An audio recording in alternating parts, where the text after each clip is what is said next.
Part 2 regarding the halachot of one finds a mistake in the Torah. So we saw in the first year that there's a machloket discussion in the poskim whether one could read from a Torah where there's a mistake.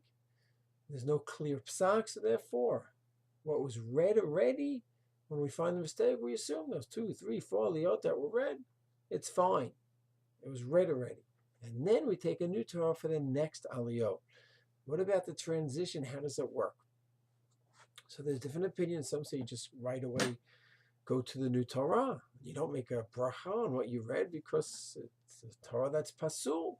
However, the Ramah says that if you read 3 psukim already in the Aliyah, and it's a place where you could stop, there's a lot of halachot of where you're allowed to stop. You cannot stop in an area which talks about tragedy. You cannot stop if it's 1 or 2 psukim near the end of the paragraph called the pasha, tucha, stuma. So you can't always stop. But if you're in an area where you could stop, the Rama says, you stop there, you make a bracha on what you just read, and then you continue in the next Torah. You take out the Torah and you continue from there, and you read the aliyot that are left. If there's 3 aliyot left, you say do Hamishi Shishi Shvi. And that's how you finish off. So what we're doing is we're relying on the Kriat that you read, and then whatever's left, you read in the new Torah. You'll say, how do we make a bracha? I understand the Shulchan Aruch's position that you cannot make a bracha on what you read. The answer is not so difficult.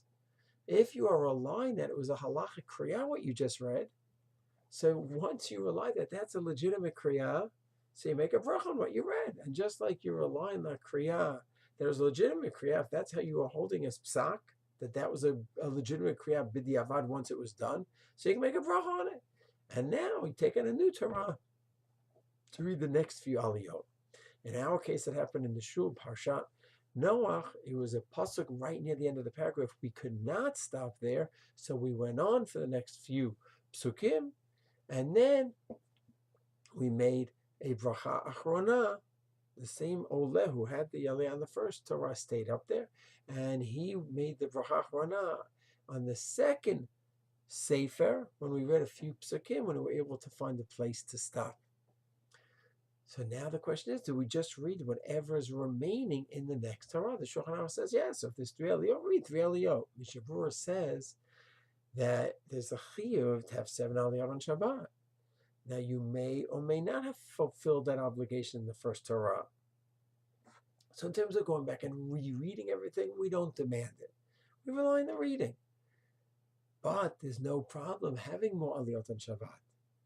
So if you can go ahead and squeeze 7 aliyot into the second Kriat, the second Torah, matov manaim, that's a good thing. So then you know you're reading 7 aliyot from a kosher Torah on Shabbat. So Mishnah Berurah says if it is workable, then you do that. It's not always, maybe there's not enough psukim left, or maybe there's enough psukim, but there's not enough places that you could stop. We had Dor HaFlaga, the Tower of Bavel. Those psukim are tragic psukim. You can't stop in the middle of that. So if you can stop, make 7 stops, that's what you do. It is a bit of a tirch on the tzibur. It's a bit of a delay for the tzibur. But the Mishnah Berurah says in Siman Kuf Mem Gimel that if you can work it, that's what you should do. And that is what we did in the Shul Parsha Noach when we found the mistake towards the end of the lane, but there were enough psukim that we were able to squeeze in 7 aliyot. And that's what we did. Shalom.